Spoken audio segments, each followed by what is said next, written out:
Hoops.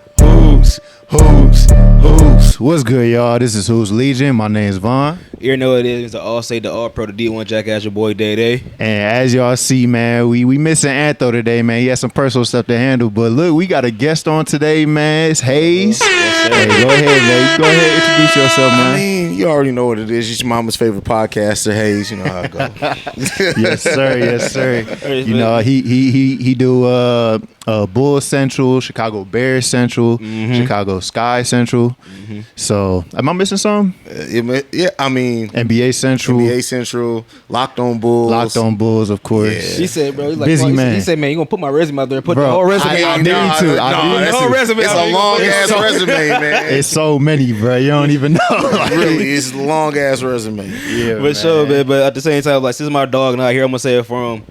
You know who it is. You know the internet's biggest hater, Antho. Yeah. Shout out to you, big dog. Shout out Antho. Prayers to Antho too, man. Yes, sir. All right.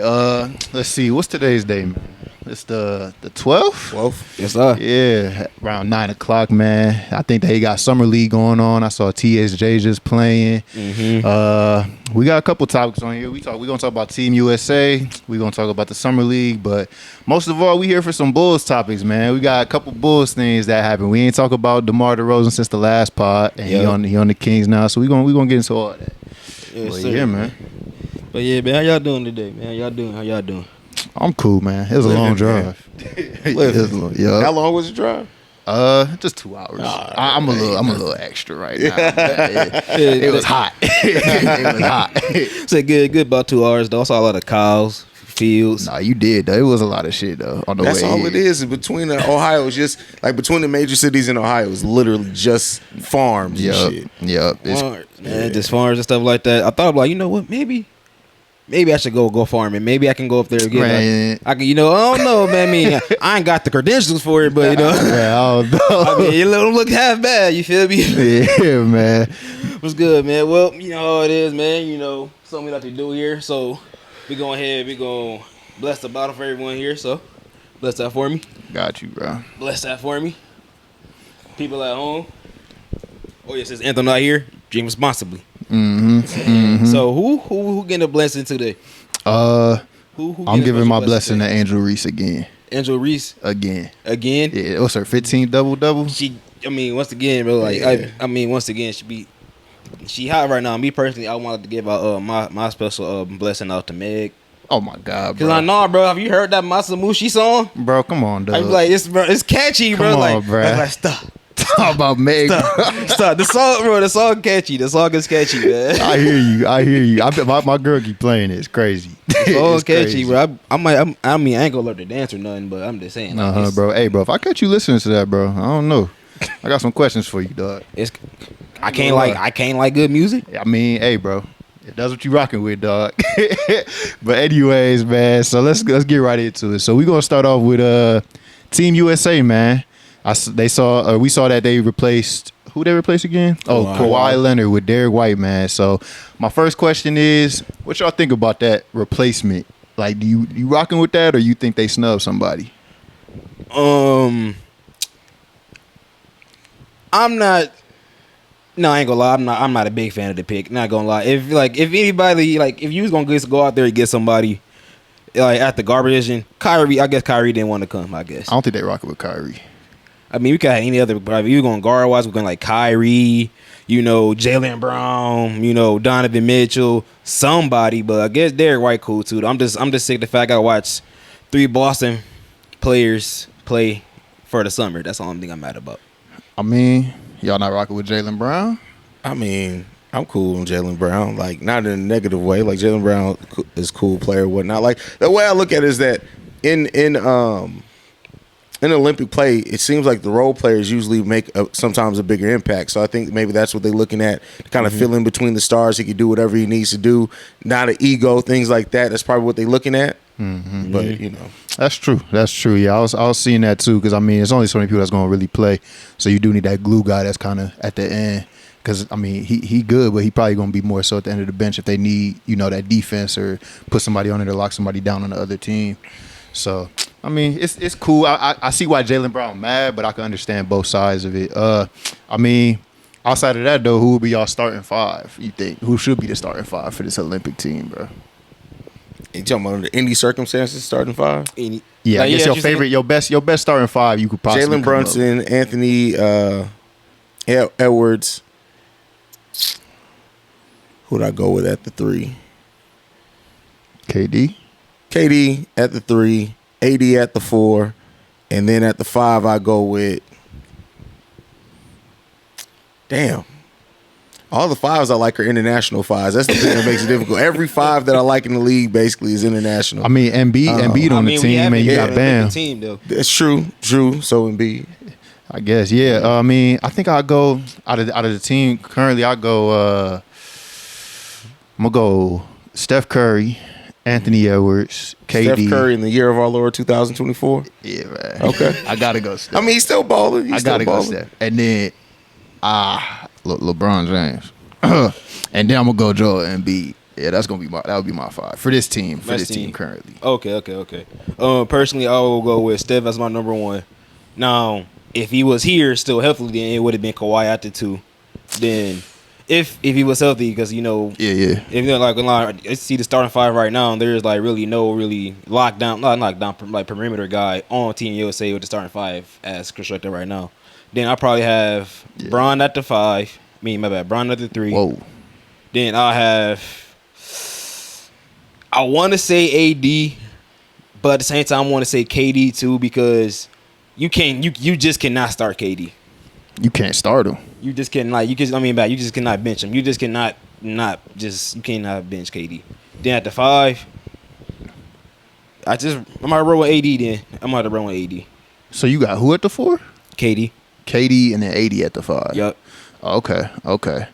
Yeah, I mean, hey, it sounds nice. That boy Kawhi though, he keep getting injured. I don't know. You can't trust Kawhi. Not at all. It's frustrating too, because he was balling with the Raptors, and then he had a solid run with the Clippers till he tore his ACL on that one play. Ever since then, it's just been like more and more knee injuries. So it sucks, but hey, I don't know. The question was though, if he had him here, if he was here, I would have. He was gonna start for me. He's gonna start for me. I feel that. But for sure, man. So, and we talking about Joel Embiid. So how do you feel about Joel Embiid actually playing for Team USA and not going to play with his home state, like home country, Cameroon? Like, do you feel like a lot of players should like play for their home country, or is it okay just be? Well, if I read correctly, they didn't want him to play for them, right? Like something about like him not being welcomed in this country or something like that. Damn. I recently read that. Like, I think I saw something like that. yeah, but I didn't. I haven't researched it to make sure that it was how valid it was. But I know I saw a headline of something about him not being welcomed in Cameroon. Wow. So if that's the case, fuck him. Nah, that is crazy.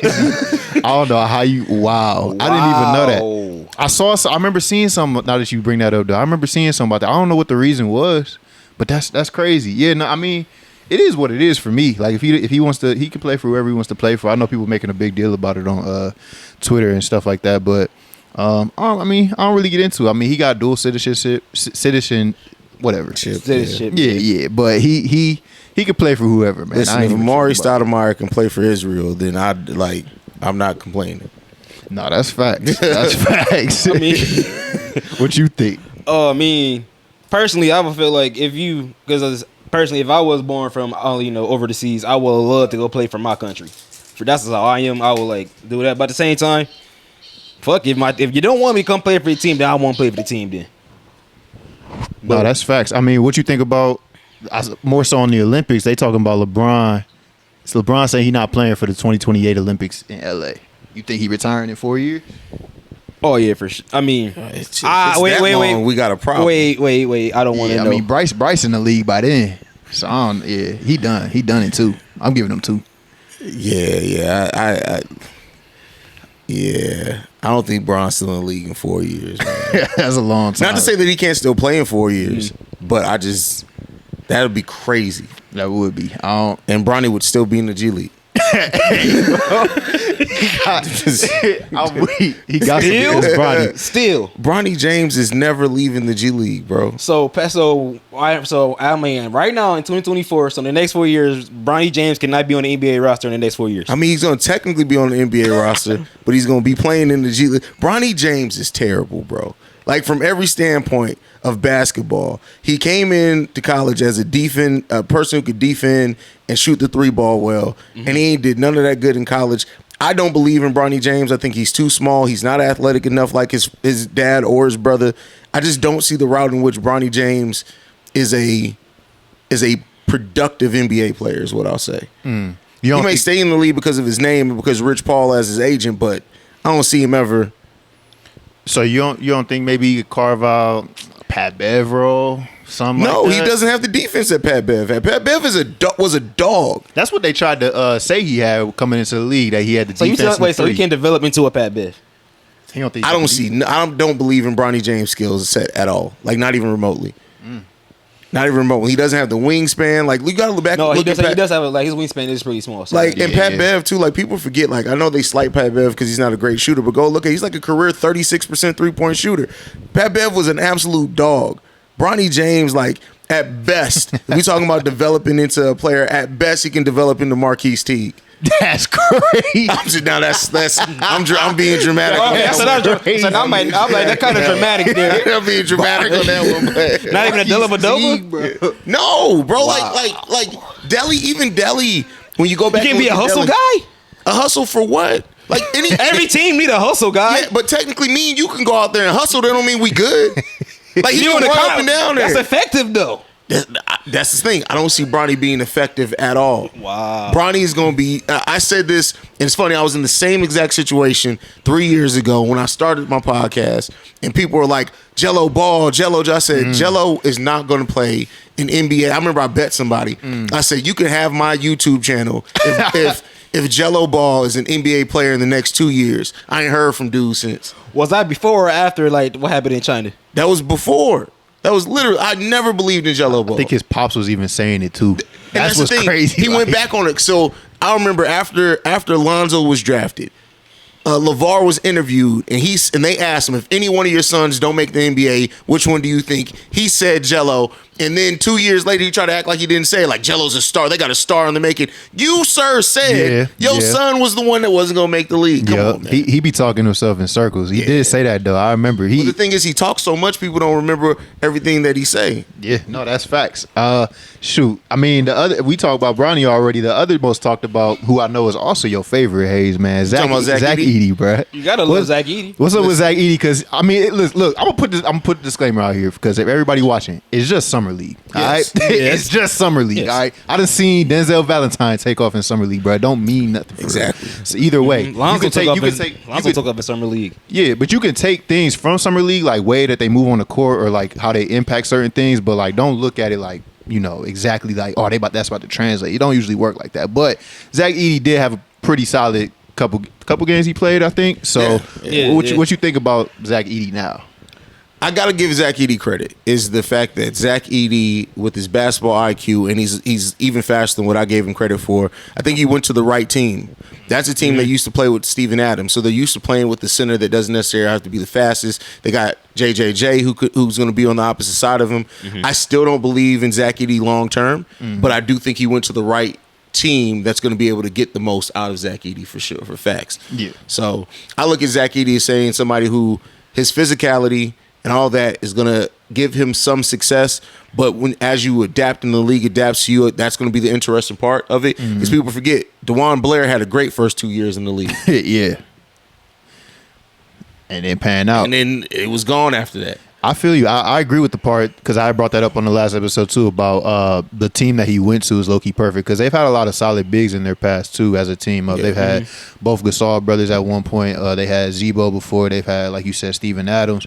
So this team has had Steven Adams themselves. So they will adapt to his pace of play and everything. He does look faster. He look a little skinnier. I don't know if I'm tripping. He lost a lot of weight. He definitely slimmed out. He does look skinnier. Yeah. And I mean, and to the credit, the first summer league or the second one was against Walker Kessler. He made Walker Kessler look like a bum out there. Yeah, so I'm a fan of Walker Kessler. Yeah, I'm a big fan of Walker Kessler. That kind of made me like, I saw because Walker Kessler on the trade block, after seeing that, I was a little like, that's crazy. Like I wasn't expecting that, because you know, if that's your second year player for the Jazz, I'd be kind of like, damn, you know. But I mean, Zach Edey, he tall, bro. He tall as fuck, and he be he was getting easy dunks and stuff and just blocking shots, and he looked mobile. His lateral quickness and a lot of stuff. He's still slow as hell, but he's faster for what I expected. But also, I like the fact he actually has no problem with like passing out the blocks too, though, because he's actually pretty good on that aspect too.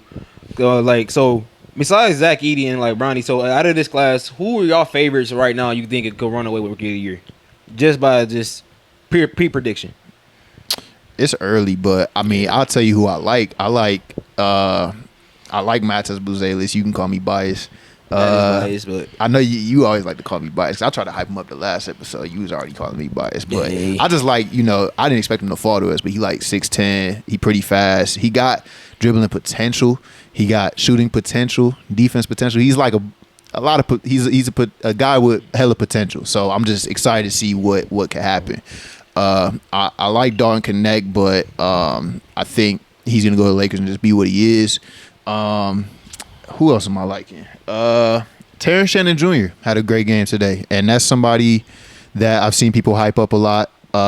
He got past the issues that he had, and he's been balling on the court, bro. Like I'm looking forward to that. I think that was a steal for the Timberwolves. Whoever picked him, it was gonna be a steal, but I'm a fan of his, and not really a fan of the top 2 picks for real. I mean, Alex Sarr could be something, and Zachary Richardson could be something, but I don't know. I'm not really too high on them for real. But I think it's gonna be some diamond in here. I just don't know who. It's a draft that's just got a bunch of. I don't even know how to explain it. Like it's just a lot. But I got a couple favorites in there. That's my personal one. Is your question more long term, or you mean immediately this rookie season? Immediately this rookie season. This rookie season, I say definitely look out for Terrence Shannon Jr. I think he's in a perfect situation where they're going to be using his scoring off the bench. Another one to look out for is Tristan Da Silva with the Orlando Magic. Another guy who has an NBA. He's NBA ready, a little bit older. I think he went to a team that could use his skill set a whole hell of a lot.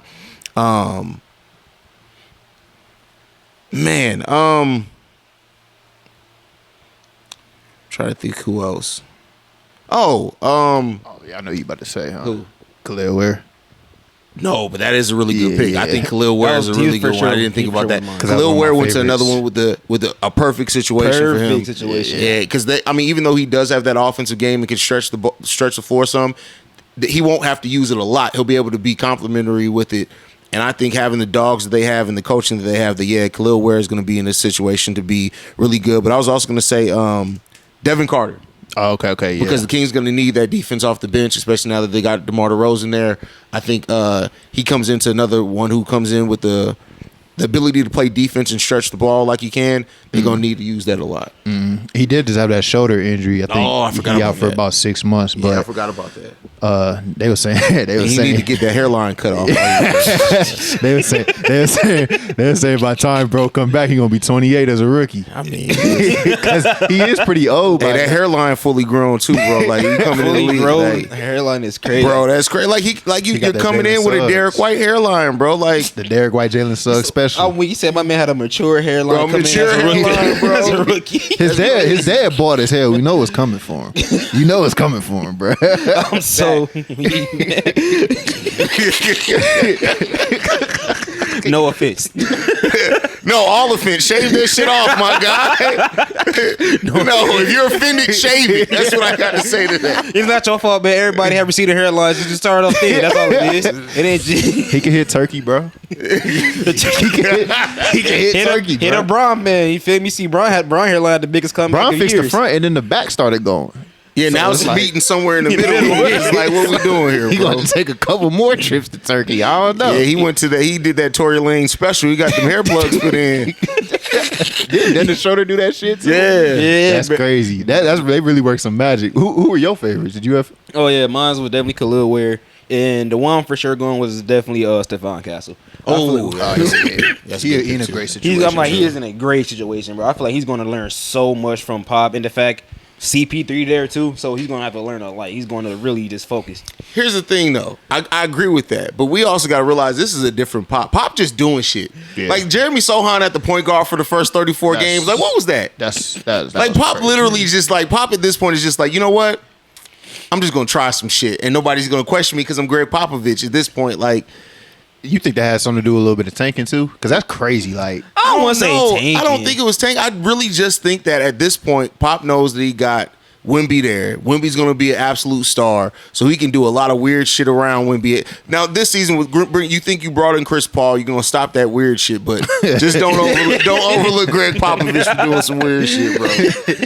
no, that's facts. He could try whatever you want. I mean, it might work out. Honestly, I thought they was going to make another move. I thought I thought they'd get like a Brandon Ingram or something, honestly. Yeah, but it's like, there's in the talk. So, for example, like my grandfather, rest his soul, he's passed away now, but after he turned 70, the motherfucker would just start building shit in the backyard, bro. Like, he literally just one day just built a fire pit. And it was like, oh, it's cool. Then he took it down, and then he built something else in the same spot of the fire pit. And then rather than go buy, the cornhole that people play with, he decided to build it one day out of wood he found in the back of Lowe's. Like, why you just doing shit? It's $25 to go buy it. You just doing it made shit. sense it made sense at the time. Yeah, you feel me? Like, he was cool with it. Like, I can make it happen. That's what he was feeling. He just built a work shed in the backyard. He used it once. Like, what you doing? He said, don't worry, but I'm gonna be back there soon. I don't know when. I'm gonna be back there again though. That's the age Greg Popovich at, bro. He just trying it out.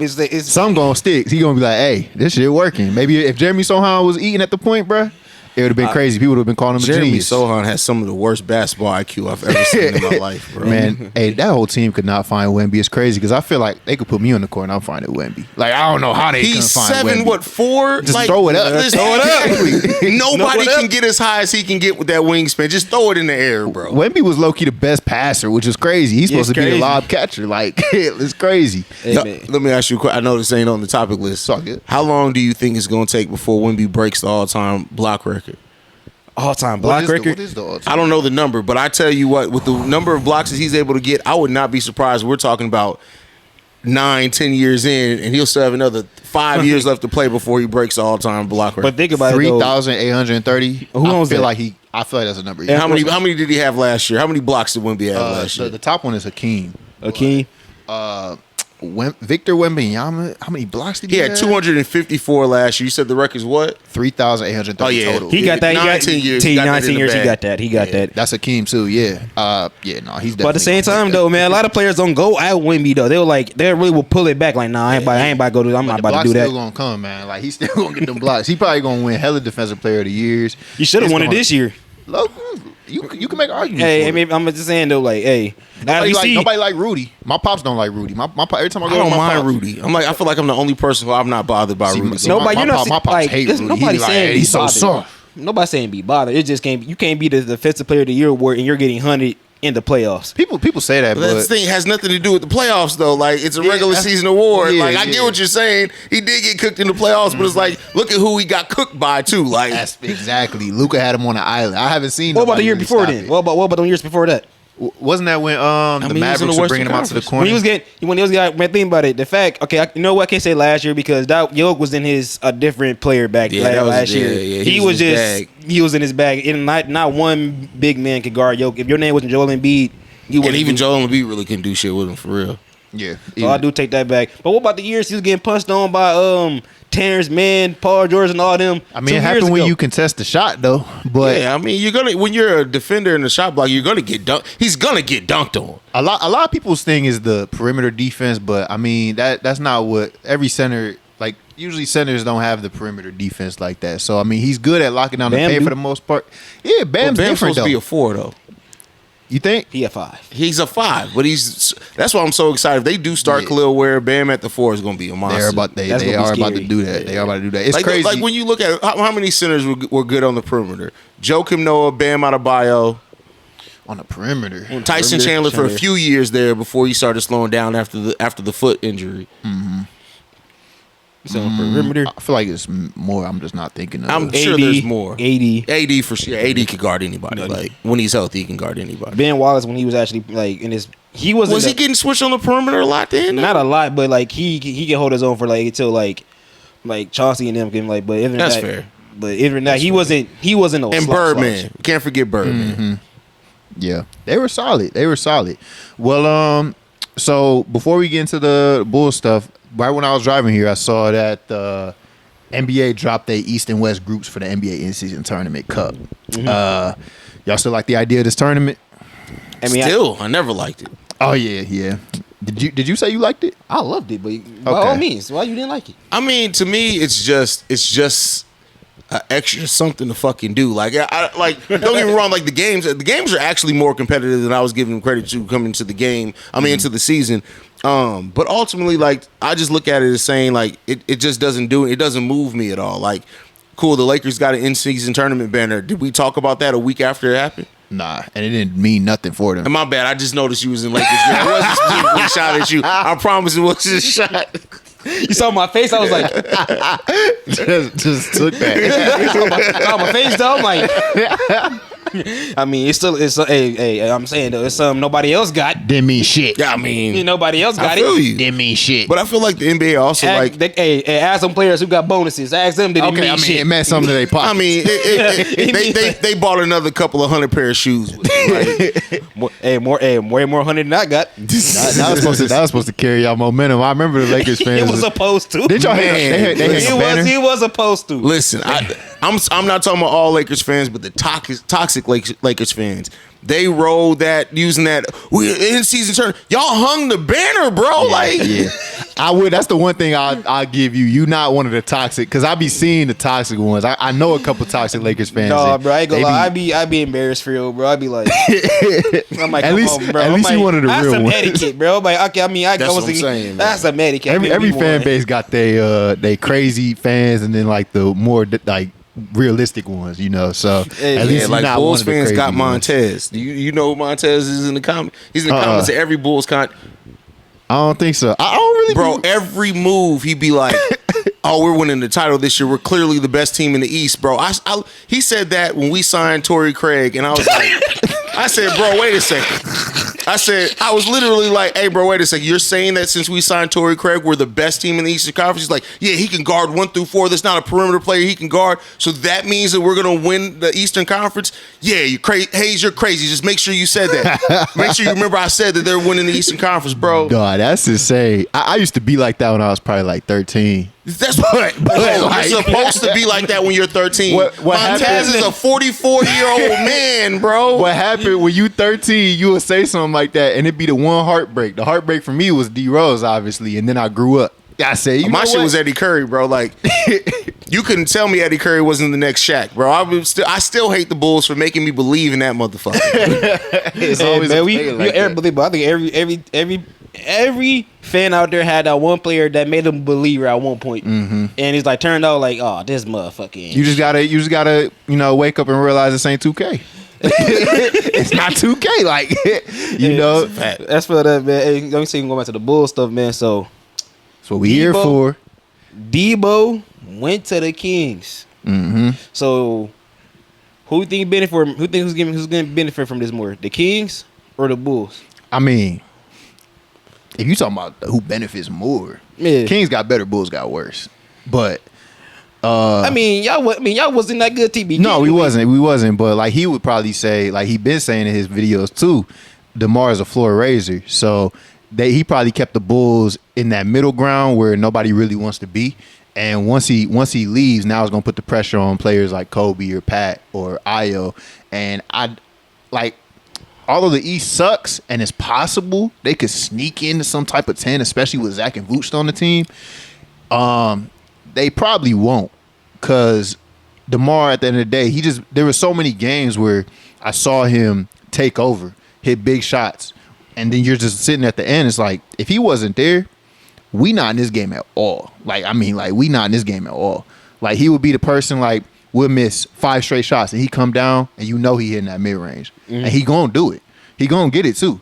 And now that make everybody steady again and just bring, like, reel the game back in. So it's stuff like that you gonna miss when you really think about it. And you probably, like, fans are not really gonna realize it probably until you start watching it and you like, hey, we don't got that. We gonna see Zach Lavine go down in the paint and do, hey, and flail his arms. He gonna lose the ball. We're gonna be like, damn, I miss when DeMar would just come down and make sure we got a bucket, you know? So like that. But the Kings, I think they got better. It's a weird, I don't want to say it's a weird fit. I just want to see how it looks on the court. Because I feel like he does slow the pace down a little bit, and the Kings do play pretty fast pace. Yep. So I'm curious to see how that'll fit. I can envision in my mind how there are moments where that is actually going to be very beneficial because sometimes, every team needs a half-court player that can get a bucket whenever he wants, and DeMar is that guy. But I do wonder about the defense, and I wonder about how he'll keep up with the fast pace of play, which he's had times of actually doing pretty good on the Bulls as an initiator. But sometimes you can also see where, as an off-ball player, he's not as beneficial for a fast-paced team. But that's just what I feel like. On the court, it helps the Kings the most. It's not a question. The only way that this could end up helping the Bulls the most if Patrick Williams with DeMar gone finally turns into the player that people have been talking about for the last 3 years.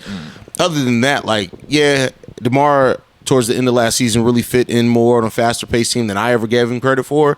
But there is going to be some issue because he can't play off ball. He's not good off ball. I'm not worried about the fast pace. It's the off ball aspect of it. And unless De'Aaron Fox is going to turn into this great off ball player, then I just worry about when it comes down the stretch of games, even though they both won Clutch Player of the Year awards, it's going to make them easier to defend. But we'll see, man. One thing I've learned to never count out is when you have young, hungry players, and Sabonis, De'Aaron Fox are that. And they're a well-coached team as far as the fundamentals of things. But they're just going to have to outscore everybody because defensively, DeMar DeRozan is cooked defensively, bro. Yes. We're talking about off ball, on ball. The only time DeMar DeRozan looks good is when he does get steals at times where he'll recognize where the ball's going on the pass and he'll shoot the gap and get the steal, which is great. But that's not defense. That's getting steals. There's a difference. Defensively, DeMar DeRozan is cooked. Yeah. Bad. Yeah. Because that's one thing, the Kings was really not known for that last year on the defensive end like that, honestly. I think they improved from the year previously. They did improve, but like I'm saying, De'Aaron, they really have no perimeter guys starting. That's until Keon Ellis that came along. Keon Ellis, he finally guy. did. Then, you still had Davion Mitchell, who was he only did good against Steph. But and I love Davion Mitchell, bro. They traded him, though.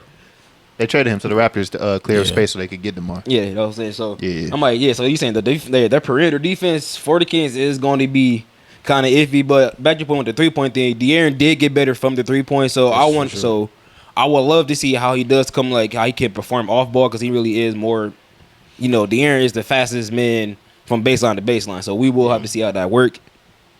I mean, if you got Kevin Huerter at the 2, this defense is probably cooked. But if you got Kevin Huerter at the 2 and Keegan Murray at the 4, I'm assuming that's the lineup they'll run. I don't think Malik starts, but I think it'd be like De'Aaron, Huerter, DeMar, Keegan, and Sabonis. I guess he got some shooting around him. I also want you're not worried about because the problem with the Bulls is DeMar and Vooch operate in the same area. You don't think Sabonis might have a similar problem with DeMar? I don't think Sabonis likes to start. It's the fact that they started their offense at the same. I don't think Sabonis always starts his offense at the elbow. He may finish there sometimes, but I also think that I trust Sabonis more to adapt than I did Vooch. Vooch is just Sabonis isn't as slow as Vooch, right? Yeah. He's just not, and so. I think if I had to trust Sabonis to adapt more, I'll give him the benefit of the credit until I see it. But still, I think the fact that they got Keegan there also makes a big difference there. Yeah. Because the Bulls they had Patrick Williams at the 4, and while Pat is a really good defender, offensively he's passive. Yeah. Keegan ain't finna be passive on nobody. No, he's definitely not. Yeah. No, that's facts. I am looking forward to that. Is Keegan a good defender? He's solid. He's solid. He's solid. He got the archetype to be a great defender. I never really heard much about his defense. Well, for one, that paint is going to be sweet. For one, that paint is going to be sweet. They're going to literally Sabonis. That's why I didn't get last year when they had JaVale McGee. They didn't even play him like that. I mean, he 42. But I mean, sometimes, bro, we all saw, bro, Sabonis he is not a interior threat. So I won't think you would think they go out there trying to get somebody to back him up who can at least be can play his back to the backcourt, but at the same time, you would think he could find somebody like that. I thought they was going in for Khalil Ware, honestly. But when I heard that Devin would've made Carter had sense a for them. promise, when I heard that Devin Carter had a promise, I kept narrowing down teams because I be sending trades like every day. So We know. yeah. We in this Discord. And I be sending trades. That's all. I be at work. I be at work bored, and I just be. Von be cooking, bro. He's the jigsaw of trade machine, bro. Like, That's all. I be doing. Yeah, man. You used to be like personal trades, bro. Like, Oh, yeah, like I'm with sending them to you the too. with the Bulls and the Lakers. I'm like, big dog. Listen, Trades. The Lakers. I sent him a couple of Zach Lavine trades. He was like, "We cool, bro. bro, we cool. Like, damn, I said, I'm like, couldn't even fake trade him. if you can't give me give me Vooch in this, bro, I don't want to go. Bro. I've been trying to give you Vooch That's- for like the past 5 episodes, bro. That's because, bro, like, I realized AD can't play the 5 no more, bro. We gotta put him back at the 4. Bro, He y'all can no longer play the 5. Y'all don't really want. Actually, yeah, y'all want Vooch, bro. Go ahead, take him. Because Y'all can have him. AD will come over and help clean all that interior problem up. Yep. He'll clean all that up. No, Vooch fire, bro. Vooch is fire, bro. You would love him. Honestly, mean- take him. For real. If you could just give me a center, bro. Just Hey, give me a center. Just give me a ham sandwich, nigga. That's A all I ham need. sandwich? Yeah, bro. You can have Vooch today. All right, can I get? All right, so okay, bet. So if that's the case, then I will take Vooch, and I'll actually I did want to Pat Wills at first. No. Yeah, you asking for too much. No, I said I did. Will. At one point, I did. He's trying to I get like Pat 2 Wills. years Chip on your ago. chip there. 2 years ago, I was. I'm like, I like him. Like, oh, he played defense. He played rebounds. I'm like, oh, I like him. Really, Now I'm really- like, I don't know. Really is fuck your team. So I'll throw in Lonzo for y'all. Y'all can have him back. How about that? You cool? Give you Zach, Lonzo, and Vooch today. Go ahead, take them. Take them. You know what? You don't- If Zoe can be back to his if he Bro, can play bro. defense on the perimeter like he used to, Let's not. I'll Bro, do Zoe it. ain't played in has 3 a years. dead man's cartilage and a dead man's meniscus in his knee, bro. He is the walking dead, literally. The man is walking with dead people in his body. I'm going off. I'm going off what he's saying. You saw him doing the squats with the one leg on. And look, that was a year ago, and he still ain't back. Like, I'm going off what he said. have you not listened from LeVar? Not learned to not listen to what a person with the last name Ball says. I learned that the hard way. I really did. I did, man. I really did. No, for real, you can't trust it. You can't trust it. It was it was so crazy, bro. I thought about getting some big baller brand shoes. No, you did not. Man, your ankles would have been done. No, you did. No, you Done. Are you serious? No. Okay, bro. They was like $400. You two in the weeds for that, bro. If I see a nigga walk around with big baller shoes, Cause I'm like you are weird. You're weird. Like you Bro, got big baller brand shoe. Like where did you get them? I'm put them on and be like, never lost. No, that's crazy. Never lost. That's crazy. That's crazy. Crazy. I don't know what I do if I saw a nigga walk around with You big saw ballers. never lost. That's crazy. But speaking of the like Ball brothers and stuff, I saw people trying to ship Zach Lavine to the Hornets, which honestly that's been my favorite spot. I wonder what Zach would be thinking where he's like, oh damn, I left Lonzo. I'm about to go over here play with LaMelo who got injuries too. I can't get away from these mugs. But I mean, let's see. Oh shit! Before we get to Zach though, I wanted to bring up about the sign and trade that they had with DeMar DeRozan, because I see a lot of people been talking about why didn't the Bulls get a lot for DeMar DeRozan, and I guess what's your take on what the Bulls got for him in that sign and trade? And do you feel like the Bulls showed everyone what not to do with your best assets? And my last question, do you think tanking is the answer, or is that an overglorified way of doing things? So about 3 questions. But the first one, what do you feel about what the Bulls got for DeMar in that signing trade? They got back the best that they could hope for at that point in time. Like, if they would have traded him at the trade deadline, of course, we're having a different conversation. But he was an unrestricted free agent. They had no real leverage other than helping a team give DeMar a little bit of extra money. And they were hard capped. They didn't have the ability to take on. Like, had they been able to take Harrison Barnes and Chris Duarte, they probably would have gotten an unprotected first round pick, or protected in the lottery rather than a pick swap, because you're taking on bad salary. The Bulls weren't in a situation to take on bad salary. So, like, yeah, I know we like to think that the Bulls should have got more because of what DeMar meant for that team, but the opportunity passed them by to do that. That would have been the trade deadline. Once he becomes an unrestricted free agent, that's typically like you don't get picks outright. Yeah. The Bulls are the only team in the last 5 years, I think more than that now, that have given up a first round pick in a sign and trade. That's crazy. I didn't even know that until you said that. So like even what the San Antonio Spurs gave up, it was a pick swap. So the Spurs are still going to have a first round pick. Just as far as giving up one, that doesn't happen in sign and trades. The Bulls are just stupid. That does suck though. I didn't even know that because like if I knew that information before, I would have took that more into consideration when we initially got DeMar. I didn't know that teams usually didn't give up first round picks for that because when it happened, I was like, whatever. I think everybody was just like cool that we don't have Denzel Valentine no more. We was like, oh, we got DeMar, we got Vooch, we got Lonzo, Yeah. But I didn't realize that teams don't usually give that up. But yeah, like you to your point, like a lot of fans were mad about the return for DeMar DeRozan, but signing trades, like he's an unrestricted free agent. Like he could go wherever he wants by himself. Like we don't really have to get anything in return. So the leverage is already not really there. The Bulls did have a little bit more leverage than a normal team because DeMar didn't want to accept an MLE from anybody. So, but still, at the end of the day, you don't have the leverage because he could just sign and he don't really need you. So, at the end of the day, I saw a lot of fans like we just go in like the comments of Bulls Instagram posts. They're like, "Oh, we just got Chris Duarte." Like, yeah, bro. Like, I mean, that's all you can get, bro. He wasn't signed to us. He could have went wherever he want. But my second question, did the Bulls show everyone what not to do with their best assets? Because we know they got so for DeMar, Caruso, and we'll even throw Drummond in here because Drummond walked for nothing. They got Josh Giddey and 4 second-round picks. 4? Or was it 2? They got 2 for... Oh, no, you're right. It's just 2 because I'm thinking about what they could have got for Drummond. Yeah. They got Josh Giddey and 2 second-round picks. And Chris Duarte. Yeah. So did that show everyone what not to do with your assets? Yes. That's it. Yes, there's no other.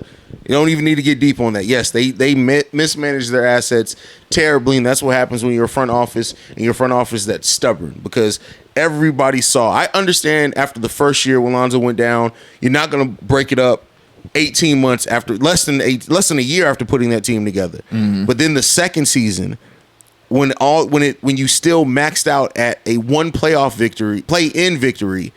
And you could tell that, and keep in mind, the season before last, not the season that just passed, you had the healthiest season possible. Zach Lavine played 77 games. Vooch played all 82 games. DeMar DeRozan played almost 80 games. You had the healthiest season you could possibly have from your core 3, and it ended in one play-in victory, and your ass was sitting at home.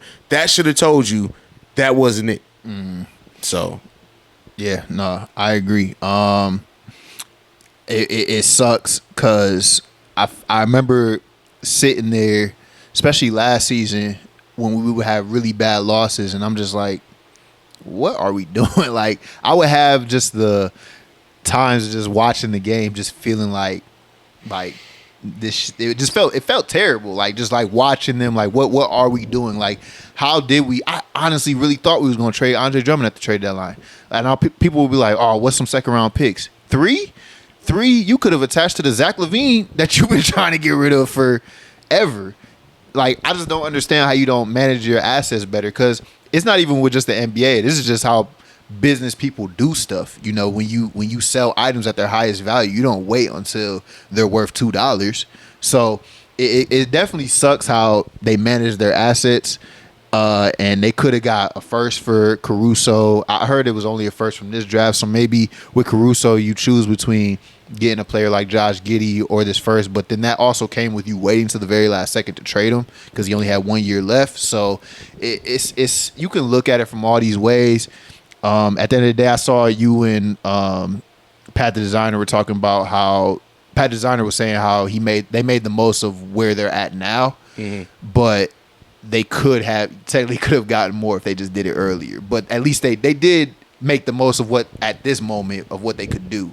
But you don't harp on it, but you could still think about like, damn, if we did this last year trade deadline or even earlier, you could have got more, especially for Zach or Caruso and all that. Don't even get me started on the Zach Lavine thing. The Knicks offered RJ Barrett two unprotected first round picks and a first round pick swap. That's 3 first round picks in RJ Barrett. Now, I don't even love RJ Barrett. For Zach Lavine, the year after he signed his contract decision, the Bulls looked at that and said, We good. Was that legit? That was a legit. That was package? legit, bro. That's an L. That's a big L. Like, and now we stuck with him. Like, I don't understand.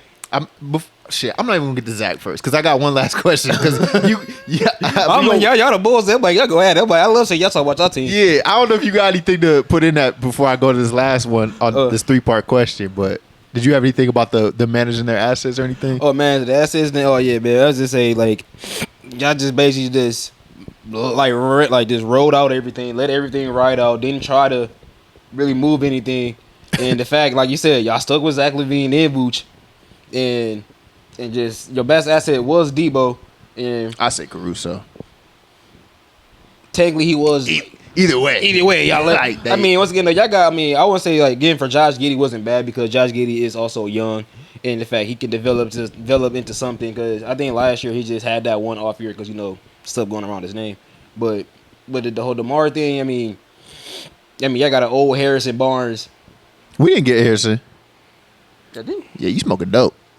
No, the Harrison went to the Spurs. Oh. That's why they got that first round pick. Yeah, it's because they took on that bad salary. Yeah, but they could have absorbed a lot. So for my third question though, do you feel like? So I know a lot of players or a lot of fans been thinking that the Bulls are going to tank because they've traded DeMar and they've traded Caruso, which is a valid question to ask. You still have Zach and Vooch on the team, but do you feel like tanking is the answer for the Bulls specifically, or do you think that's an over-glorified way of doing things? That's funny. Did you see the title of my episode today? I did. I watched it. I watched it. Yeah. I know you touched on it. Like tanking isn't the answer, but I think organically, if you're just bad, like the thing is, we've seen the last first round, 2 first overall picks were by teams that weren't even in the top 5. So like tanking, like the Hawks were the 10th. They were 10th. They weren't even in the top. So like, I don't think with the balancing of the odds now, it's not about tanking as much as it's about rebuilding. And rebuilding and tanking are very different. The Bulls are in a rebuild where they're naturally going to be young. They're going to be trying to win games. I don't know how many they're going to win, but what that brings you is that if you're young players, if you do, let's say the Bulls do somehow are outside the top 10, that means that you've done so by your young players being the biggest reason why, which is good. That's brighter for your future. If they aren't, then you've competed, your young players have developed, and on top of that, now you get to add a top 5, top 10 talent in the draft. So tanking generally doesn't work. Like, look at the Philadelphia 76ers. Yeah, they've won more games than the Bulls. They got out of almost a decade of tanking, how many of those first-round picks are still there? Joel Embiid. That's it. Jaleel Okafor didn't work out. Michael Carter-Williams didn't work out.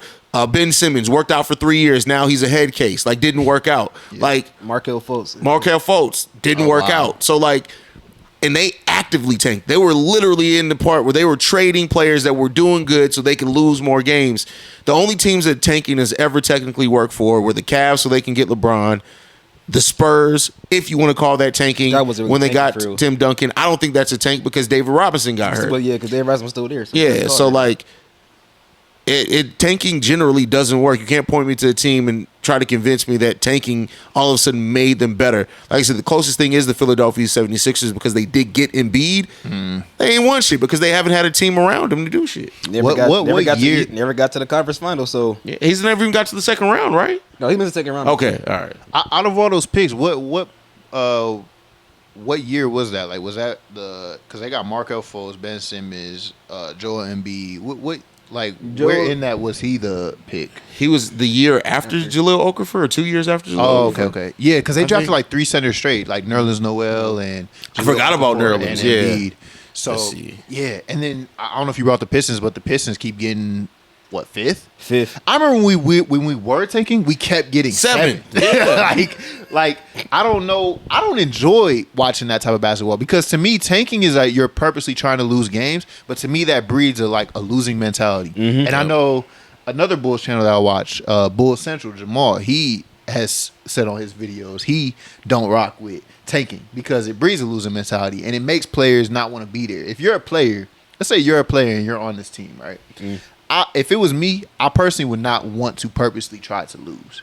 I feel like you play to win the game, and then whatever happens, happens. Now, if it gets to a situation how the Mavericks a couple years ago, when they were teetering between the play-in and missing the play-in, and they missed it, and then they got Derek Lively out of it. Yeah. That's something I'm like, okay, that's a purposeful like tank right there. But you didn't go through the whole season trying. they were to do it. Exactly. But they competitive, waited to the last game of the Yeah. season. They competed. They got Kyrie. They tried to make it. And then that last game when it was like, if you win this game, you don't keep your pick because they were such same situation with the Bulls. It was top 10 protected. Or if you lose this game, you keep your pick. They set Luka Doncic ass down and looked at the NBA and said, "We'll pay the fine." Yeah, and that's something I rock with. Now, I will say it does scare me a little bit when it comes to foresight because a team like or AK in the front office don't seem to have that type of foresight. That's a It's fact. like if they was teetering, I feel like it still would have went all for it, and I would have been like, "What the fuck are y'all doing?" Like Exactly. you could have just lost this game and got your pick. So that's where I get a little scared because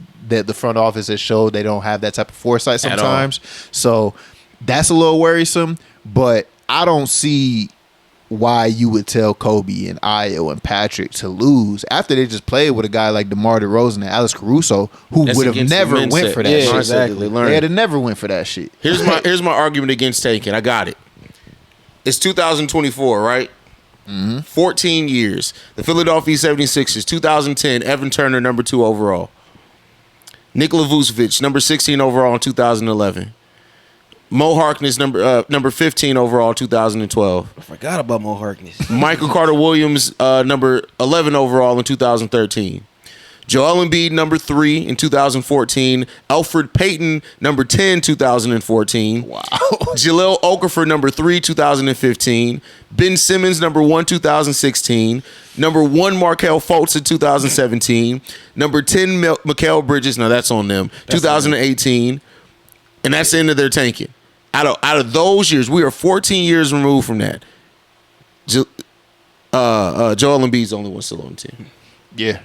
Yeah, and that's tough. Cause I mean, if you even look at it from this last draft, Bulls stayed at 11. They didn't completely tank or nothing, and they got someone like Matas Buzelis, who people thought was going to go top 5. Yeah.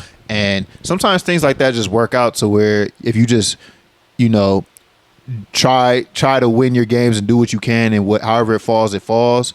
Sometimes the basketball guys, whatever you want to call them, it works out in your favor anyways. Because it's kind of crazy that someone like Matas Buzelis, who's from Chicago, is also Lithuanian, like AK, kind of fell in our laps. So in that way, you can kind of look at it like, damn, it might be destined that this man might be pretty good. But things like that, if he is good, something like that, it works out, and you didn't have to tank for that. You just stood there and you took who was best available. Yeah, that's what you're so supposed to do. tanking doesn't always mean, because the number 1 pick's not always great, and it doesn't always mean that you get the number 1 pick. So all that together is just like, why would you want to tell, like, you're gonna go, if you're AK, you're gonna go to your players and tell them, like, we're gonna sit Kobe because he's averaging 25 points, like you said in your video.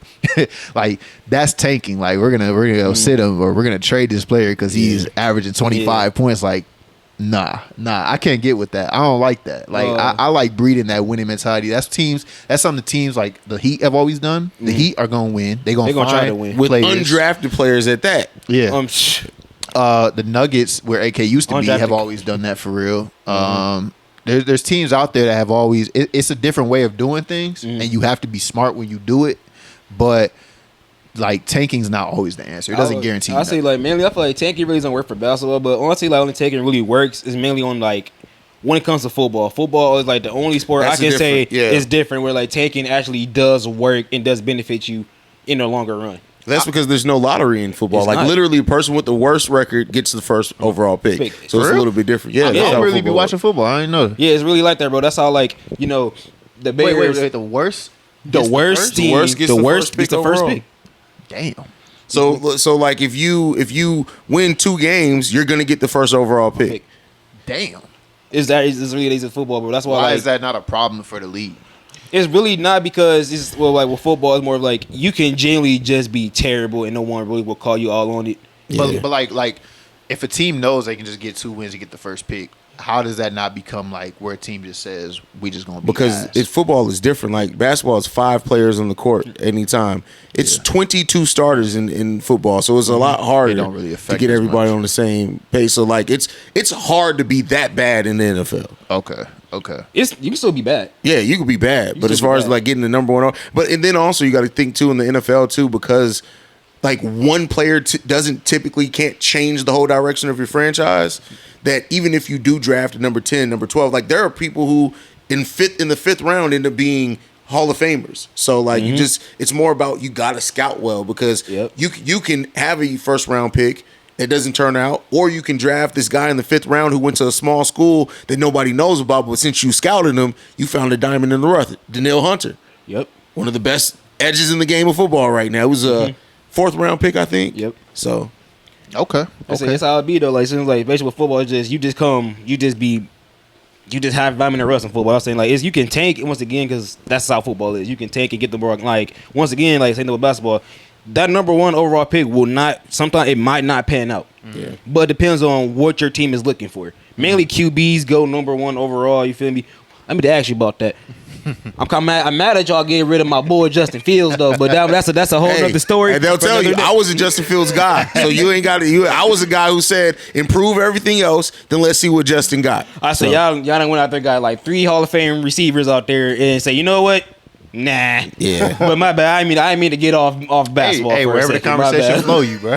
Wherever the conversation flow. I know. Hey, he got 50,000 channels, bro. He talk about football. It's so weird, bro, because like the sports is just all I do, bro. Like I can hop in and out of football, basketball. Like I don't host the hockey, but I watch hockey faithfully too. Like, really? But I don't host the hockey channel because it's just too much on my plate. Damn. I can dig that. You in the like? Are you in the hockey or is it just like? So like, shit, we talk about it, I don't care, but like, are you just in the Chicago sports period? Like, why is it Chicago and then also,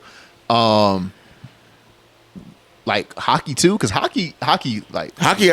Listen, I know hockey. So people that don't know, like fun, people who don't. So I used to actually run a hockey, like the St. Louis Blues when I lived in St. Louis. Yeah, I was the associate general manager of the whole stadium, not the team, the stadium. So like I got to see probably about 125. No, because it's 80-some games a season. I did it for 5 years, so I've probably gotten to see close to 500 hockey games in person. Okay. And hockey's a much better in-person sport, but because I got to see it so much in person, I became a fan of it. That's how it worked. Okay. As far as Chicago sports, my dad's born and raised south side of Chicago, so that's just what I grew up watching, Chicago everything. So. Okay. Yeah.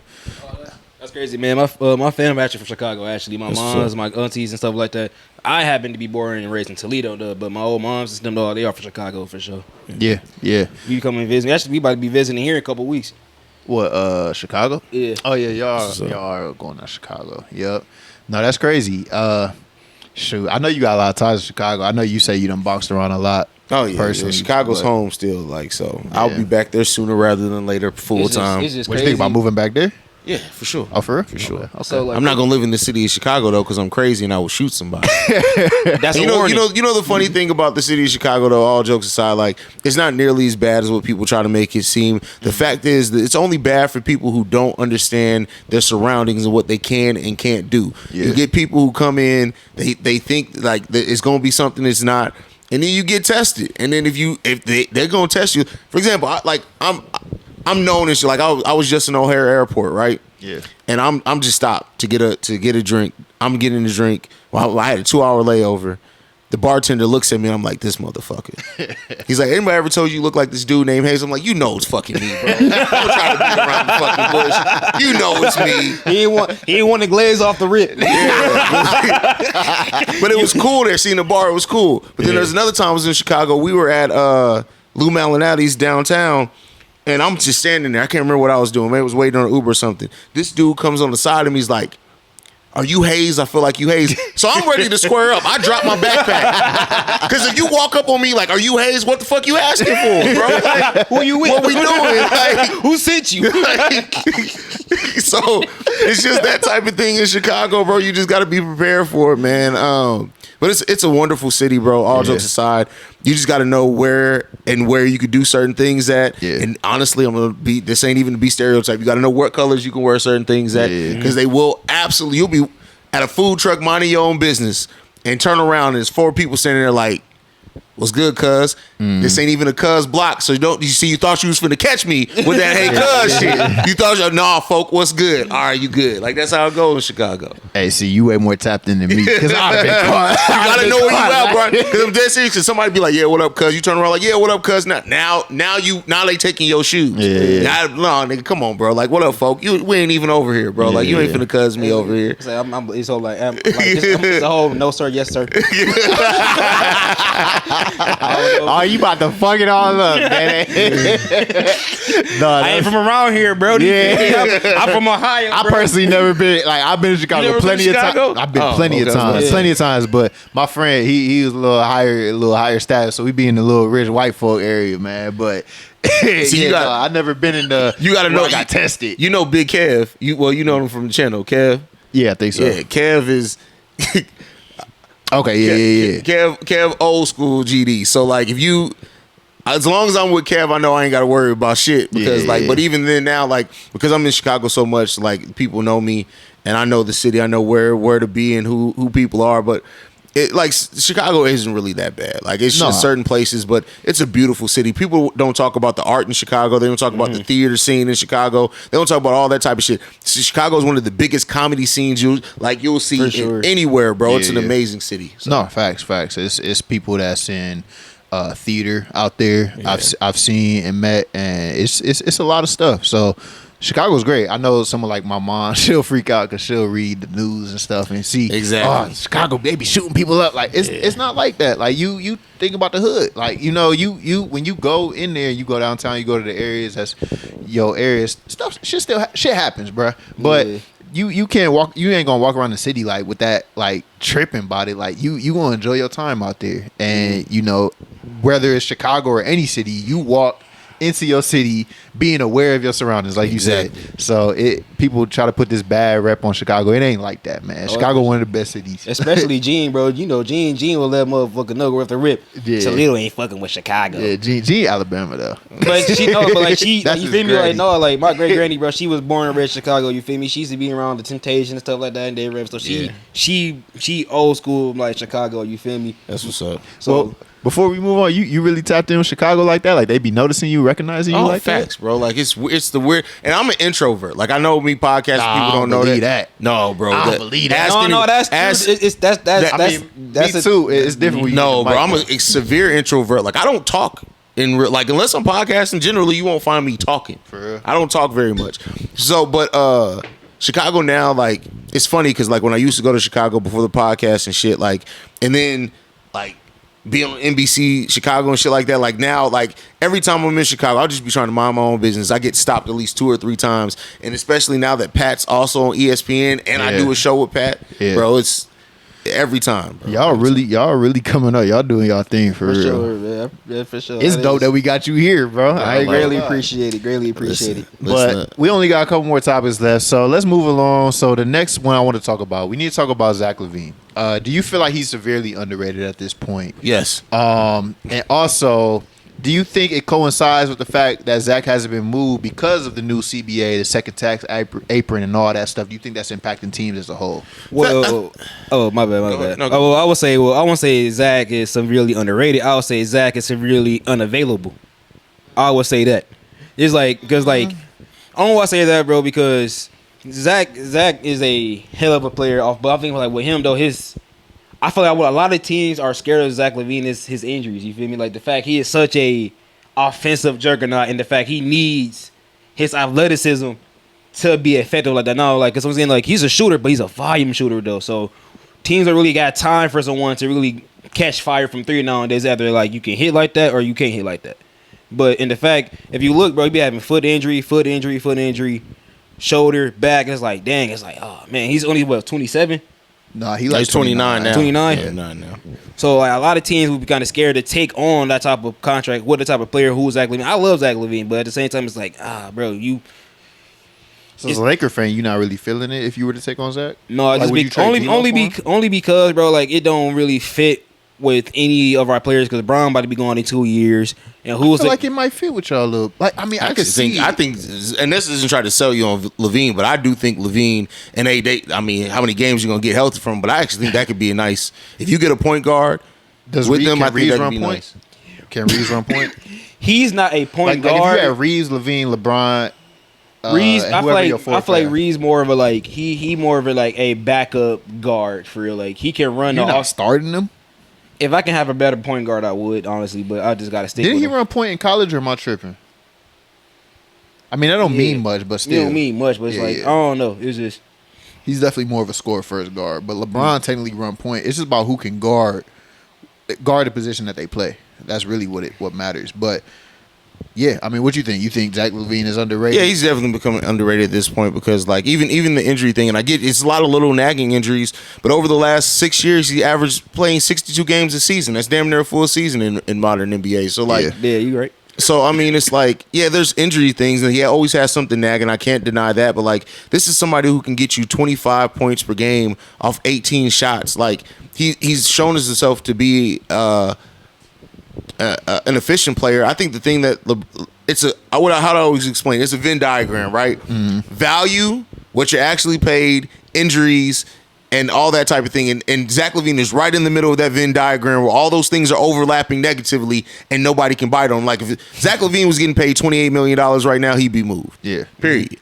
So the contract is a part of it. If he was getting paid what he's getting paid, but he had no injury concerns, he probably still would have been moved. So it's like, it's the overlapping of all those things. But, like, I think also people forget that Zach Lavine has been a number one on the Chicago Bulls team. And one thing that's clear is Zach Lavine isn't a number one, not on a winning team. Yeah. So, like, if he was a number two, and I say if Zach Lavine's your number 3 on your team, you're probably a championship caliber team. You're cooking. Yeah, so I can agree with that. You're cooking. Yeah. I mean, I feel like he's underrated. It sucks because when he first had got here, man, I was a big fan of Zach. Like, I really like what he brought to the game, to the team with that athleticism. I remember when we got him, he was coming off his ACL injury, and I just like what he brought to the game. He could be a sharpshooter. He could be that alley-oop catcher. We never had really point guard for him until we got Lonzo, but he was just really good. And his defense, I've seen him, he's really good 1v1 on some defense. It's really his all-ball defense that kind of be lacking. He'll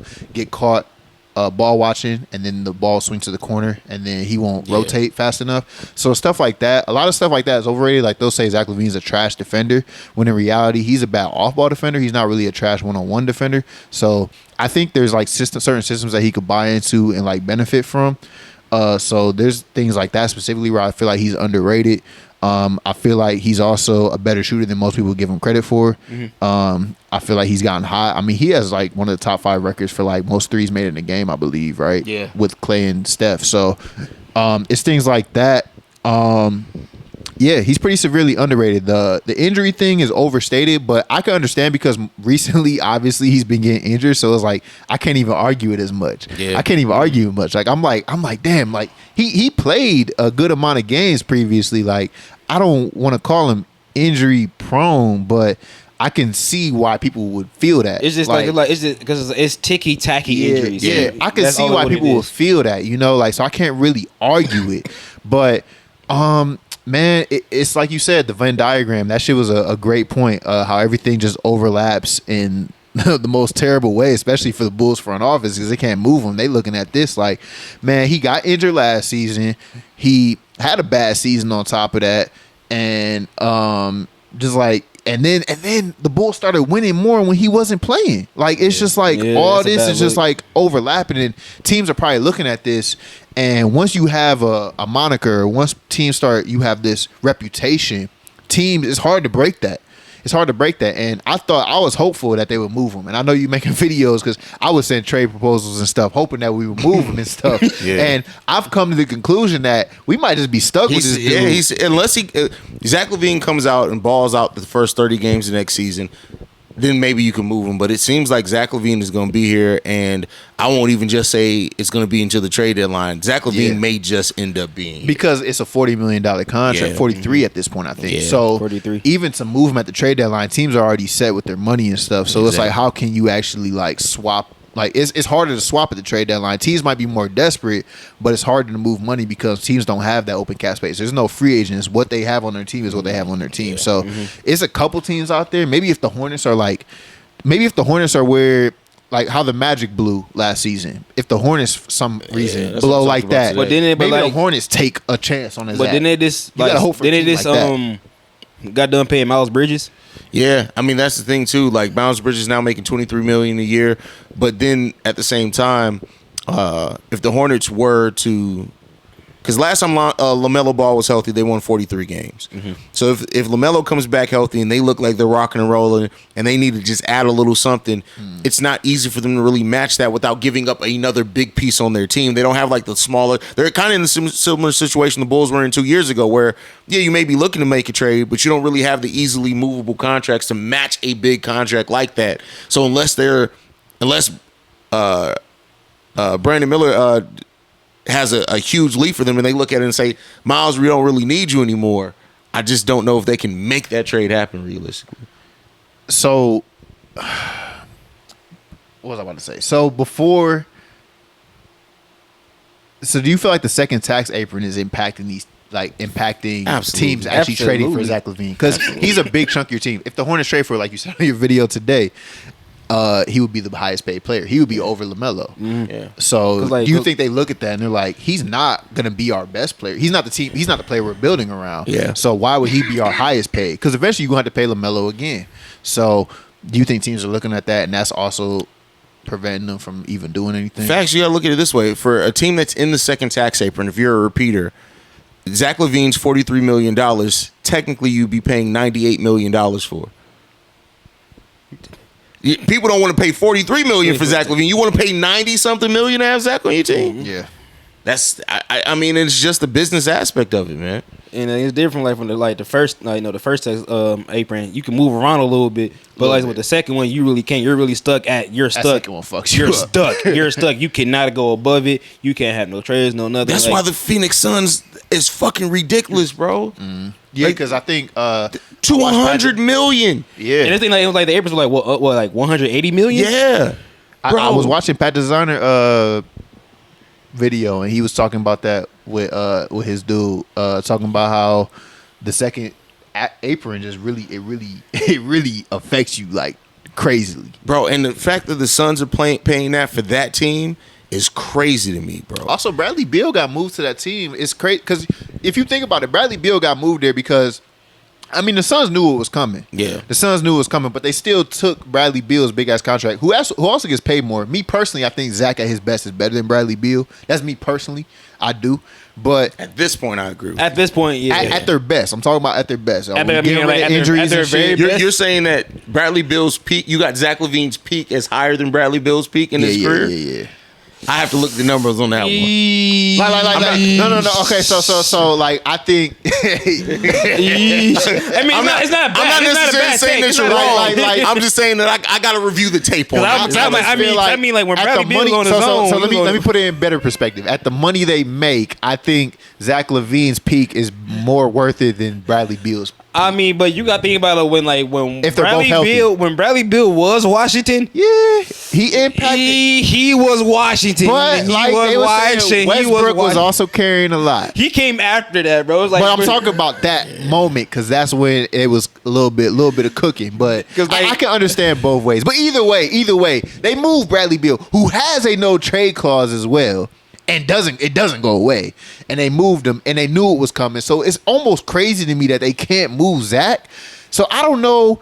This is the question I actually remember. I don't know if it's because, do you think the Bulls don't want to attach no assets? Or do you feel like... I wouldn't. Like, at the point that you think they're like, oh, you want to include the Portland Trailblazers. It's like Portland Trailblazers pick. Like, if you don't want that, we ain't got nothing for you. Because, like, you already gave up multiple first-round picks. You gave up, 2 for Nikola Vucevic, 1 for DeMar DeRozan.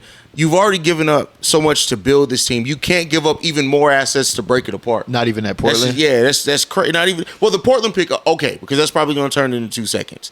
But other than that Portland pick... Do you think them personally are still like, we don't even want to give y'all that? Like, do you think they're at a point where we don't even want to give y'all shit? Well, I mean... Okay, we can either do a even swap for swap, or y'all can give us some seconds. Do you feel like they're at that point, or do you think they would give a point? I think they've tried to give up the Portland pick. Really? Like, if I'm reading all the tea leaves from the rumors, I think that they've maybe included it in a couple of deals, and that's as far as they're willing to go. And I can't blame them for that. Like, at that point, you just keep... I mean, you've already seen it. Like, we've seen Zach Lavine as the best player on the team. It's a team that doesn't make the playoffs. So, even if you're trying to go this rebuild, you're still going to get your picks.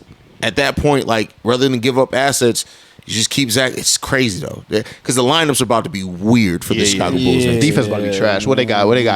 Giddey. You think Giddey gonna start at point? I feel like they gonna put him at the 3. I feel like Billy gonna They put him at the 3. can't put like because Giddey's terrible anywhere but point. I know. Yeah. Is he? I mean, I feel like numbers Billy are- just gonna run him at the 3. He's excellent at the He's one. just a point guard. Like that's literally all he is a point. So I think it's gonna be Giddey at the point, Kobe at the 2. If Zach's here, you gotta play Zach at the 3. Unfortunately, Ooh. P. Will at the 4. That's the only Nikola defender. Vucevic at the P. Will 5. the only Like defender. literally barbecue chicken. Unless Kobe step up If as Kobe a step defender. up. They giving up the back door like Tiana Trump, bro. Like that's it. It's free range to the hole, bro. Hey, they get ran. They get ran through, bro. That's crazy. I was trying so hard to hold back this laugh. Vooch ain't blocking shit. Vooch ain't blocking shit. Man. Straight scoring. Just straight scoring. Vooch about to watch that motherfucker lay it up. That's Could it, you bro. imagine Anthony Edwards and John Morant just slicing through the defense? Man, It's over. It's over. Bro, They gonna blow past. They gonna blow past Josh Giddey. Josh Giddey not Zach, that bad. Zach gonna be like in the middle like this. Josh and then Giddey not that Nikola bad. Vucevic is gonna be like, fuck that. the moment somebody comes down the lane with a little bit of athleticism, Vuce is like, he got it. He got it. He got it. You got it, big dog. Damn, that nigga young. Fuck it. I mean, it wouldn't be the first time bro punched on somebody for the Bro, Bulls. that's the motherfucker I think about the most because I remember Anthony Edwards John Morant and Anthony Edwards be just dunking right where Vooch at. Vooch don't contest them for real. Like he don't contest them for real. He just like, oh yeah, hell no. Cause he know better. Hell no, yeah, no. It's crazy because he played pretty solid against some other centers like some Jokic or something. Jokic, he defends Jokic. If They both slow play- as shit. If Vooch played Jokic 82 games, Vooch would be the second best center defender in the league, bro. Like it's so crazy watching him defend Jokic because it's like he be getting it at Jokic, and then any other center in the league, it's Jokic, and he defends Sabonis. Every other game, sometimes he defends Sabonis well. So one look be cooking one out the perimeter though. I've been stuck on the whole thing that I think the Bulls need to move 2 of the 3. They got DeMar out of there, and I still think Zach and Vooch. I still think one of them need to go. If Zach's stuck, then get Vooch the fuck up out of here. Like focus your thing Hey, on that. I know man. they focused on Zach, but I feel like Vooch need to go. Get a defensive center. You know I like the Robert Williams trade. Hey, Yeah, that's come one of my on, favorite like- trades. You cooked on that one. Like I just want Vooch up out of there. If we can get a defensive center, maybe I feel a little better about the defense. They still cooked on the perimeter, but at least you might have some rim protection. Bro, Josh But Giddey ain't that bad of a defender on the perimeter. he could ain't the develop. best. He could ain't develop. the best, him but and he Kobe, is not that him bad. and Kobe could develop, but they not that. Like they just not. I mean, Josh Giddey ball like what 6'7", 6'8", yeah. 6'8". I'm like, he can easily like. He don't got that big of a wingspan or nothing though. I think he's a negative wingspan. Negative wingspan. Yeah. So I seen him actually stick before on defense before. I'm like, he ain't the best, bro. We about to miss. All you got to do is tell him it's a 17-year-old. He Okay. won't, they won't get past him. They won't get past him. He is not gonna let them jokes die. You not gonna let them jokes die. I'm not, bro. I think you got I'm not doing a burner account in the comments of the Bulls post. I don't. But No, cause I'm not about to do going that, in. bro. I'm not about to do that, bro. I'm gonna say I'm a Josh Giddey supporter, but hey, Oh wow. we need to look up the Josh Giddey numbers when he guards somebody with number 17. How well does he guard somebody who wears number 17? 17 and under. Oh, he going crazy with number 3. Josh Giddey sticking the D to number 17. Wait. Well, it's like, what you mean by that? What you mean by that? Hey, but and I like Josh Giddey. Bro, he got a ball out so good just to forget all this shit, bro. That's crazy. It's Hey, bro. over. It's not, bro. We live in the media days, bro. I will say- we not for nobody about to forget that, Bro, I was no sick. one wants to forgetting that. Although I was like, Josh Giddey got some good like talent to him, I was sick that we got him just because of his off court shit. Like a little bit. I was a little bit sick. 'Cause I was didn't just expect like, it because like AK typically does not sign trade or anything with any character concerns. When that trade went down, I'm like, what the hell? because you didn't think they was gonna get Terrence Shannon Jr. just because of the because of the case, just because of the stuff. Even though he was cool, I still thought he wasn't even about to. I touch mean, him. his stuff was clearly that somebody was but we ain't getting into that. Yeah. Well, man. So to end us off, man, since we sticking on the whole Chicago, scene, let's talk about a Chicago player, Angel Reese. So I know in NBA, NBA related, but the fact she is killing it around with the double doubles and stuff right now. 15? 15. I personally believe I forgot who they were playing when they were up by 7. That was low key a stat pad, but I'm not there. Okay. I mean, but that happens across all sports, bro. Yeah. Like when Emmitt Smith was about to break the rushing record, defensive lines was trying to give it to him. The dude just kept tripping. Once you reach a certain level, teams are like, go ahead and go out there and get your record. Like, so. Mm-hmm. It happens all the time. I mean, I'm just saying, though, like, I'm like, bro, y'all up by, like, what was it, like 7 with, like, 15 seconds left? Did you really need the ball, It happens all the time, bro. Did you really need the ball, Angel Reese? Yes, that shows how much they respect her in the W, is what I'll say, because they ain't giving Caitlin Clark no damn records. They making her fight for everything. Triple double. She fighting for it. And I'm somebody who I think you don't have to knock Caitlin Clark to talk about Angel Reese and vice versa. I hate people that feel like you got to do that. Yeah. But I mean, listen, Angel is killing it right now. Mm-hmm. Even no matter how you view the double-double record, it's in the record books now. But outside of that, if you watch those Sky games, you'll see, even as a rookie, the energy is different when Angel Reese is on the court for that team. She talks, she communicates. It started off a little rocky at the beginning of the season, but after she felt comfortable and established herself, she's clearly the leader of that team already. And I think she has a super bright future ahead of her. And this isn't the only time she's going to break records. I truly believe that. Oh, of course, for sure. Like, as we see right now, she was like, we talking about like Rookie of the Year. She's already number 1 in Rookie of the Year standing right now. And personally, I wouldn't be shocked if the WNBA make her and Caitlin Clark be co-Rookie of the Years.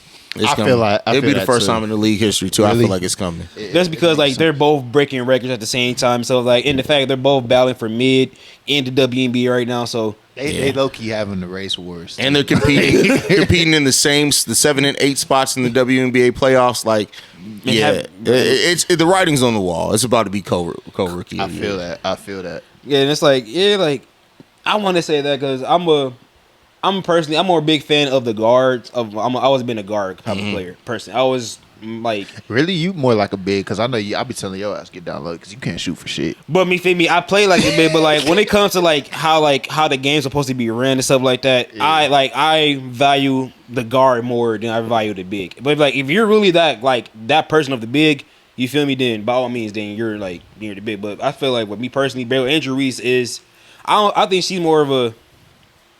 She's definitely the leader of that team, but I don't think she's the best player on that team. I definitely think Kennedy Carter. I think Kennedy Carter's. But the thing is, offensively, there's no doubt about it. But Kennedy Carter is much like Zach Lavine. She's barbecue chicken on the defensive side of the ball. And I love Kennedy Carter. I think the way that I look at it is, coming into the season, people looked at Camila Cardoso and Angel Reese as the new foundation of what you're building there, right? But Kennedy Carter has to be. She's only 24 years old too. She was a former 4th overall pick. She's shown herself. No, Kennedy needs to be in that mix as well. Kennedy Carter, I think since she became a starter, there's only 2 players that have scored more points than her, that have been more efficient than her at the guard position. Kennedy Carter is an absolute monster, and so I love Kennedy Carter, but I think Kennedy is better offensively, whereas Angel Reese is much better defensively. But they're neck and neck to me. I think they're both leading the Sky in scoring. There's only like a 0.5 difference between them two. So, yeah. Yeah, I definitely love that too, though, because I say Angel Reese is definitely the engine of that team. She is the engine. Yeah. She makes the team go. Everything she does, and the fact she's always like, when they were down to the Fever, I think it was like a couple weeks ago, she was single-handedly getting them back into that game. When they were down by, I was 19 was the highest they were down by. Yeah, I don't remember what the score was, but they were down going into half, they were down by at least 19. And single-handedly, Angel Reese, I would say, brought that team back, getting and ones, getting him going to the cup, everything. They be trying to joke. They be trying to fuck around and joke on it, talking about she Andre Drummond. Like, she's way more skilled than that. Come on. Especially now she's hitting middies more consistently. She's starting to go out to the 3-point line. The way I look at it, Kennedy Carter and Angel Reese are going to have a Joakim Noah, Derrick Rose type dynamic. I truly believe that. And I felt that too, though. Good ass dynamic. Yeah, I could definitely be that. Especially we talking about Caitlin Clark, though. It's just, she's not my favorite person on the Indian Fever. She's not. No, it's like Boston is the beast there. Oh yeah. Bro, Aaliyah Boston. You only feel that though. I mean, I don't know. Wait. Aaliyah Boston, she big body down low. But it seems like it's just when I see her, like when I put my money on her, she just You only saying that because you put money on. That's why I don't bet on sports. Yeah. I don't have because I understand that. Like I don't bet on sports. Never? So that way, never. You've never done it. I've never bet on sports at all. My man, how have you resisted? My man, I appreciate that. How have you resisted, I like though? that. You feel me? Because I don't. You never looked. Throw the temptation out the window. You never looked and said, DeMar can give me 20?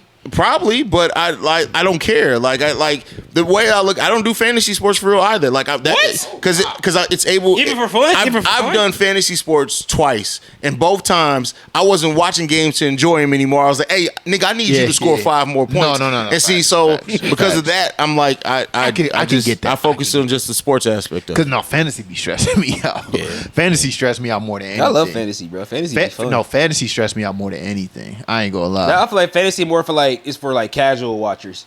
Yeah, man. I mean, shoot. I guess. But hey, man. Hey, this is a good episode, man. Appreciate Haize coming out, man. Yes, sir. Y'all. Hey, I'm gonna let him shout him stuff out. I'm gonna let him shout his stuff out before, but we gotta. Oh shit, that motherfucker ain't connect. But whatever. It was the cheers. It's all good. I think the Bluetooth shut off.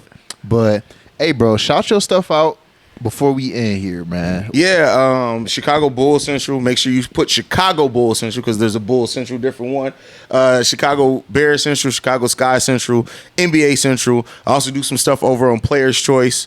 Yeah, that's the main places you can find me. If you want to follow me on social media, you can do so at CEO Haize.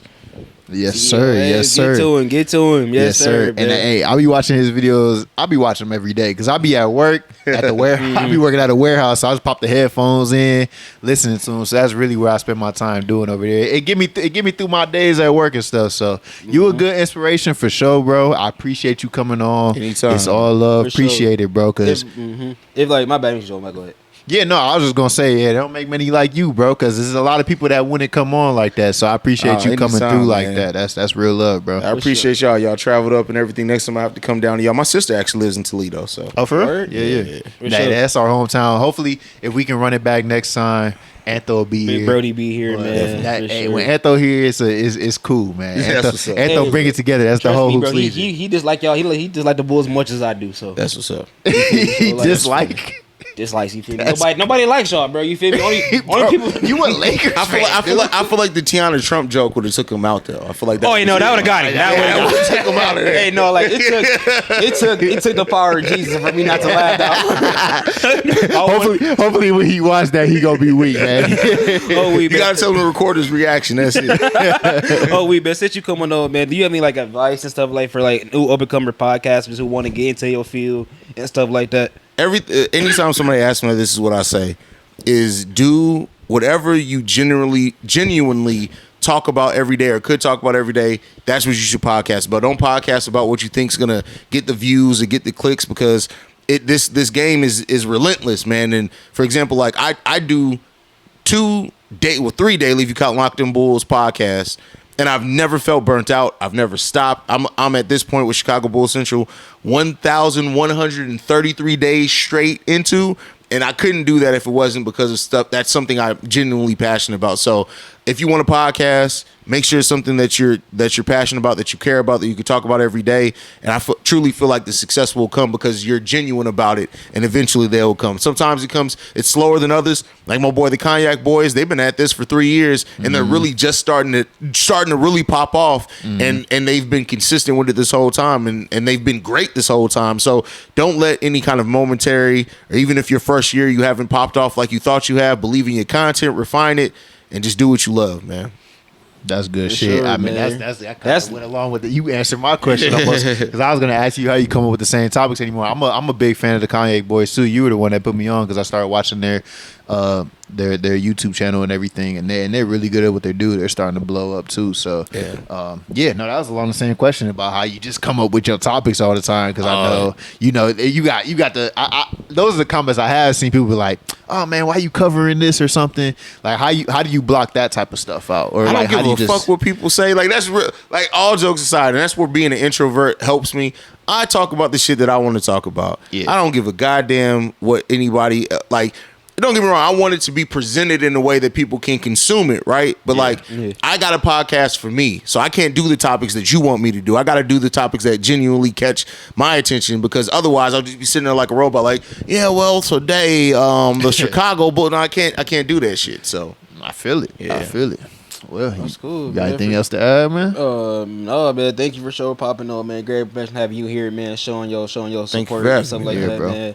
You feel me? I definitely got to talk to you after it's over, bro, about the Bears though, because like they don't know too He a much big about football. You feel me? He a big football I've been guy. itching. You feel me? I've been This itching is about thing. football. When we started the podcast, we made him get into the NBA stuff. That's I was like, no, I've been into NBA. You feel me? But my Man, first love always gonna be football. yeah, his first love is football. That's for what's sure. up. That's For what's sure. up. Sounds like you got to start the Gridiron Legion then.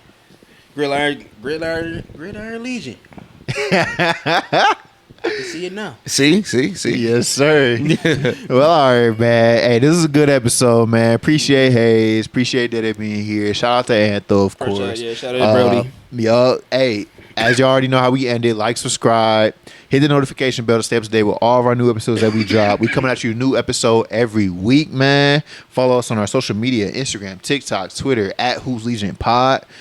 And y'all want to leave a voicemail, man, or a text for the pod regarding any basketball takes or opinions y'all might have. Number is 567-686-8230. And appreciate y'all listening and vibing with us. As y'all already know, I'm Vaughn. And for my bro Anthony not here, he is the internet's biggest hater. And for me personally, I done wrestled with an alligator. That's right. I done tussled with a whale. I done handcuffed lightning, throw thunder in jail. That's bad. Only last week I murdered a rock, injured a stone, hospitalized a brick. I'm so mean I made medicine sick. Something wrong with you. That's bro. crazy. And this was Legion, and we out. Peace.